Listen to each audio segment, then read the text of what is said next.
recevez mes salutations dans le nom puissant et précieux de Jésus-Christ.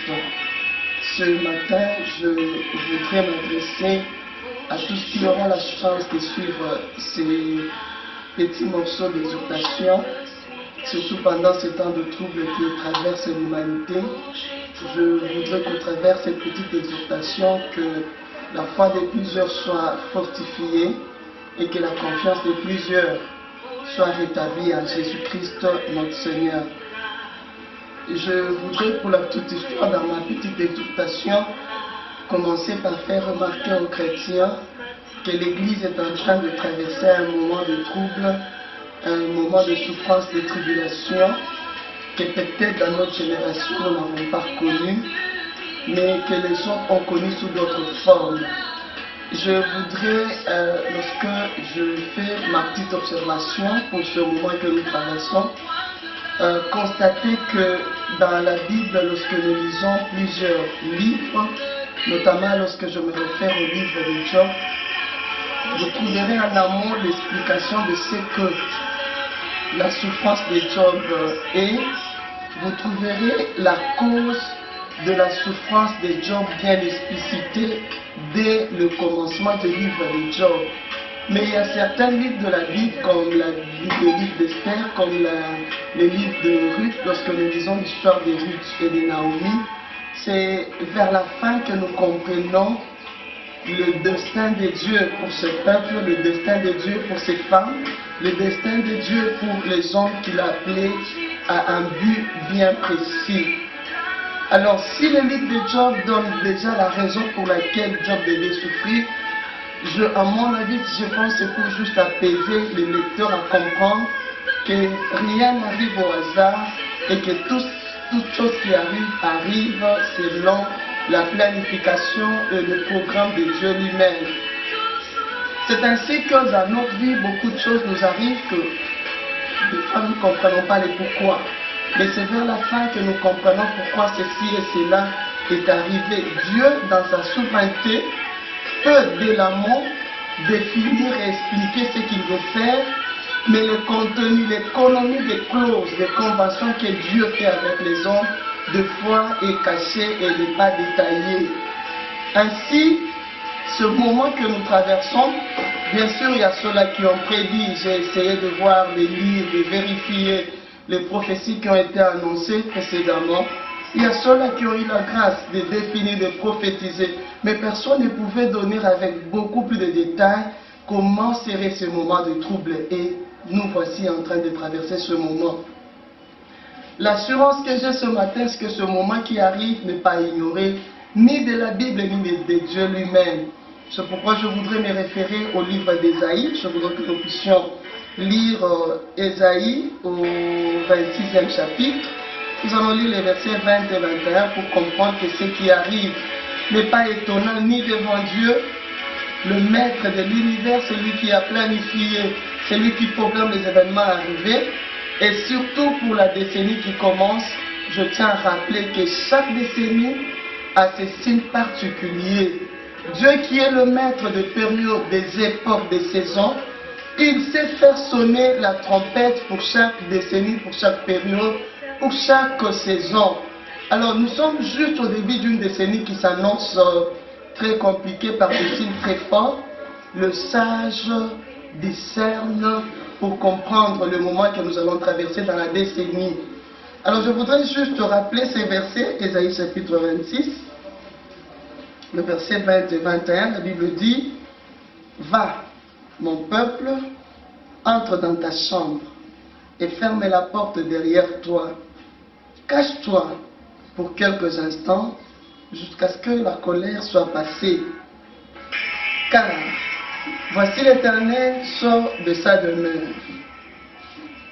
pour punir les crimes des habitants de la terre, et la terre mettra le sang à nu et ne couvrira plus les meurtres. » Je voudrais exhorter mes bien-aimés à comprendre que la période que nous traversons est connue déjà dans la Bible.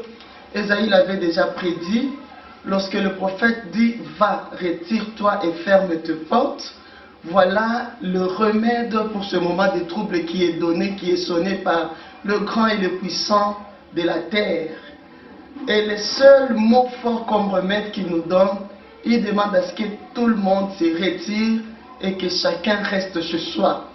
Ésaïe avait vu cela, il a prophétisé. Il a prévenu mon peuple, va, retire-toi et ferme tes portes. Cela n'est pas étonnant que ceci arrive, mais je voudrais que nous puissions comprendre exactement la meilleure position que nous, en tant qu'enfants de Dieu, nous devons prendre. Ce moment, plusieurs se demandent et pensent que nous sommes arrivés vers la fin du monde. Cela n'est pas mon avis, puisque ce qui est écrit dans la Bible doit nécessairement se réaliser avant que Jésus ne vienne enlever son Église. Alors, puisque nous sommes encore là et que le Saint-Esprit est encore là, nous croyons que ce n'est pas la fin de toutes choses. Mais nous croyons que cet événement fait partie également des événements qui ont été prévus, les événements précurseurs qui annoncent que le retour de Jésus est imminent. Mais si Ésaïe avait déjà prophétisé qu'il y aura un moment où on demandera au peuple de se retirer, c'est que cela n'est pas étonnant devant Dieu. Et Dieu lui-même n'a pas changé par rapport à sa nature. Je voudrais rassurer tous ceux qui me suivent que Jésus n'a pas changé. Il est le même hier, aujourd'hui et demain. Sa nature demeure amour, miséricorde, compassion et bonté. Il ne changera jamais, malgré le temps, malgré les circonstances, il demeure le Tout-Puissant. Dieu gère le temps. Dieu gère les circonstances. Dieu en est même le maître. Il donne l'ordre et toute chose lui obéit. J'ose croire que malgré que le signe qui annonce la décennie 2020 sont plus forts et terrifiants, quand tout cela, Dieu n'a pas changé. Il n'a pas renoncé au programme qu'il a arrêté pour toi. Il n'a pas renoncé aux promesses qu'il va réaliser dans cette décennie pour toi. Il n'a pas dit non. Comme les hommes ne sont pas capables de tenir leurs promesses, Dieu tient leurs promesses. Je voudrais dire aux chrétiens qu'il n'est pas temps de déposer les armes. Il n'est pas temps de se décourager. Il n'est pas temps d'arrêter de faire des projets ni de continuer ce qu'on fait tout le jour. Il y a un Dieu qui contrôle tout. Jésus lui-même, lorsqu'il prédit, il dit, le monde connaîtra le moment de tribulation que jamais le monde n'a connu. Il continue et il dit, si ces temps n'étaient pas abrégés, personne ne serait sauvé. Mais ces temps ont été abrégés à cause des élus. C'est-à-dire, dans chaque tribulation, il y a les vainqueurs, il y a les élus. Et ces élus-là, tu en fais partie. À cause de toi, parce que tu es l'élu de Dieu, ces temps sont abrégés. L'inquiétude demeure jusqu'à quand? Ça prendra combien de temps? Qui trouvera le produit par excellence qui va arrêter ces virus? Je crois qu'il y ait quelqu'un qui trouvera le produit, qu'il n'y ait pas quelqu'un. Je sais que nous avons un médecin spécialiste qui sait se conformer à chaque temps, à chaque époque, et qui sait comment secouer la méchanceté et comment balayer la méchanceté loin des hommes. Celui-là, il est vivant. Si les autres n'ont pas encore trouvé le produit ni le remède, mais nous avons déjà le remède. Et le remède que nous avons est le même, hier, aujourd'hui et éternellement. Ne crains pas. Ne crains pas parce qu'il est écrit, prenez courage, j'ai vaincu le monde. Celui qui a vaincu est au contrôle de toutes choses. Rien n'échappe à son contrôle. Corona est là, mais Jésus-Christ est plus que là. Jésus était là avant que Corona ne soit. Et ce n'est pas Corona qui va changer la nature de Jésus par rapport à ce qu'il attend faire de toi. David connaissait bien, au milieu des tribulations, il pouvait déclarer, je ne mourrai pas. Moi, David, je vivrai. Pourquoi? Parce qu'il avait confiance en celui qui avait fait des promesses et il croyait qu'il vivra les promesses et il ne mourra pas. Malgré la multitude de combats, il vaincra. Je voudrais que tu te mettes du côté de ceux qui vont vaincre. Ce que moi j'ai reçu du Seigneur depuis le début de l'année, ce que Dieu m'a dit, que c'est le plus fort. Ceux-là qui se tiendront du côté le plus fort, ceux-là qui se maintiendront dans la parole et dans la prière, vaincront. Parce que ce qui arrive dans la décennie ne demande que le courageux et le plus fort pour vaincre les événements de cette décennie. Alors fais-en partie. encourage-toi, fortifie-toi, le Seigneur est au contrôle. N'arrête pas de rêver, n'arrête pas de planifier, n'arrête pas de faire ce que tu as toujours fait pour le Seigneur. Continue à servir le Seigneur, continue à t'appliquer à tes devoirs quotidiens, continue à chercher la face de Dieu, continue à espérer, ce n'est pas encore la fin. Il revient bientôt, mais il nous a donné le temps. Le temps, il a donné à toi et à moi pour que nous puissions vivre ces merveilles. Alors dis avec moi ce matin, moi je ne mourrai pas. Je vivrai, je raconterai que même au milieu de la tribulation qui a fait trembler l'humanité, les élus, que moi je fais partie, nous avons vaincu et nous avons renversé Corona. Ce serait une histoire du passé. Ce serait une histoire qui ira dans l'agenda de toutes les autres histoires que le monde a connues. Ce n'est pas impossible, mais c'est possible parce qu'il y a quelqu'un qui s'est arrêté. Malgré la puissance de contamination que porte ce virus, nous avons un anti. Alléluia. Celui-là qui s'oppose. Celui-là quand il dit non. Même si je suis au milieu de ceux-là qui sont contaminés, je crois qu'il y a un Dieu qui sait assainir mon environnement. Dieu va assainir ton environnement. N'aie pas peur. Il est vivant.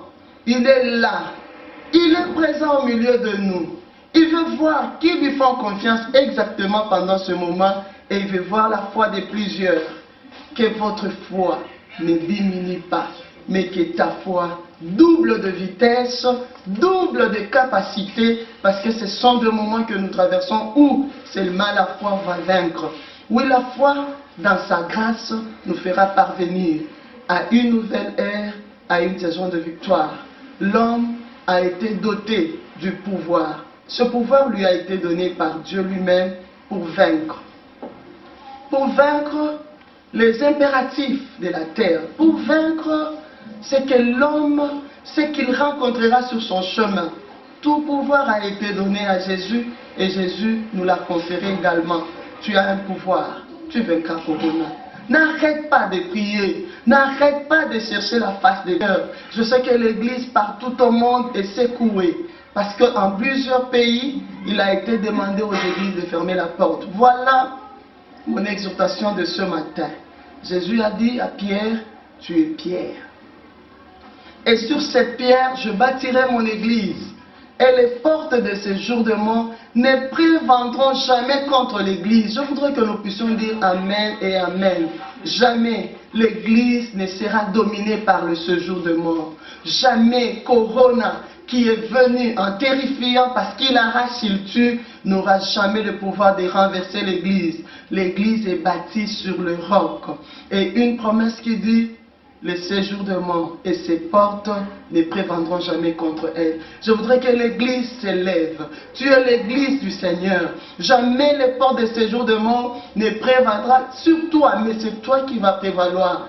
Il t'a donné le pouvoir. Il a vaincu la mort. 3 jours après, il a combattu pour mettre fin au pouvoir de la mort. C'est lui qui détient maintenant la clé. Jamais s'il dit non.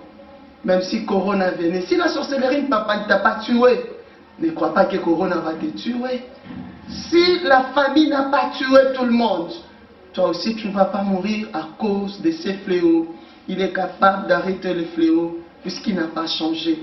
Alors je voudrais que l'église du monde entier se réveille et dise, nous sommes plus que vainqueurs.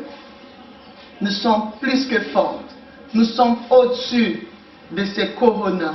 Pendant que le monde des ténèbres acclame, parce que les portes des églises sont fermées, que les chrétiens du monde entier disent, nous sommes les corps de Christ, nous sommes plus que vainqueurs, jamais nous ne serons ébranlés par quoi que ce soit. Nous avons reçu le pouvoir et le mandat, et aussi longtemps que l'église est encore là, ni le pouvoir de l'Antichrist ne pourra arrêter la puissance du Saint-Esprit et de l'église sur la terre.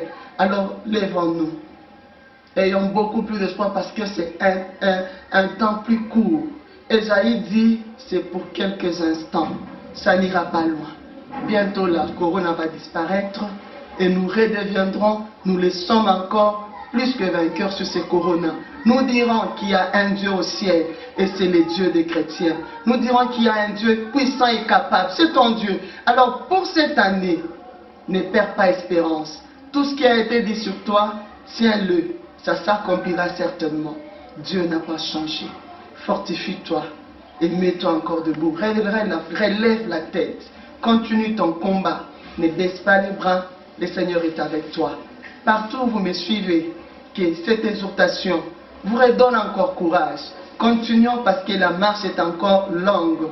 Comme à Élie il a été dit, bois et mange car le chemin est encore long. Nous avons une destinée. Nous l'atteindrons et nous y parviendrons. Que Dieu vous bénisse.